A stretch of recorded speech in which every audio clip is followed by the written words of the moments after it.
तो हेलो दोस्तों, कैसे हैं आप सब। उम्मीद है शानदार, जिंदाबाद और जबरदस्त होंगे। तो आज हम बात करने आए हैं बिहार चुनाव पर। बिहार में चुनाव इस समय चल रहा है और आज पहले चरण की वोटिंग थी। आज 6 तारीख है।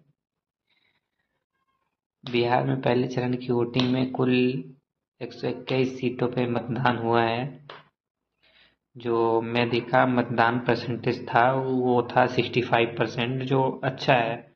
देखो, हमारा जो मतदान है वो हमारे लिए बहुत इम्पोर्टेंट है, क्योंकि इसी से हम पूरे केंद्र की सरकार को अपने सरजमी पे आने के लिए विवश कर देते हैं। वो चाहे जो हो सरकार, मैं किसी का सपोर्ट नहीं करता हूँ, पर वो चाहे जो हो, हमारे धरती पे आता है और वो हमसे मांगता है कि मुझे अपना अधिकार दो, तभी हम बन पाएंगे।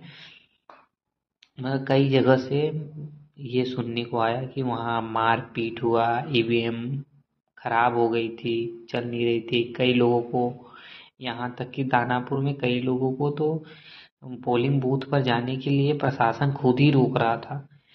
तो हम बोलते हैं कि प्रशासन भले ही रोके, जनता से यही अपील है कि आप अपने मतदान का प्रयोग जरूर करें। वो चाहे आप किसी भी पार्टी को दे रहे हो, पर मतदान करना आपका अधिकार है।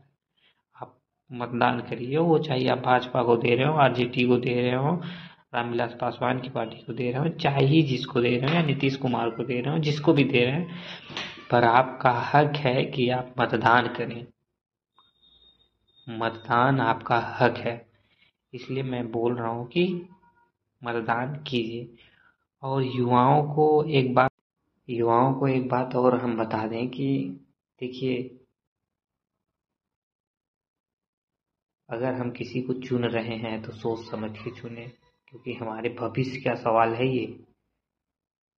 आपने देखा है पिछले दिनों में कितने लाठियां बरसी हैं युवाओं पर, कितने पानी बरसे हैं युवाओं पर, ठंडी में भी दौड़ा दौड़ा के मारा गया है।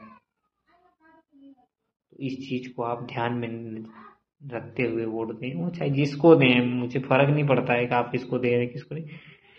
मगर ये ध्यान दीजिएगा कि आपका एक वोट जीवन बदल देगा, वो चाहे जिसके पक्ष में हो। हम तो चुनते हैं अच्छे करके ही, पर वो आके अपना राज्य ठोकने लगते हैं तो वो हमारी बातें भूल जाते हैं। तो हम अब, वो पुराना समय नहीं रहा कि हम उन्हें अपने धरती पे नहीं बुला सकते। अगर हम उन्हें विधायक बना सकते हैं तो हम उन्हें अपने घर में, अपने गांव में और अपने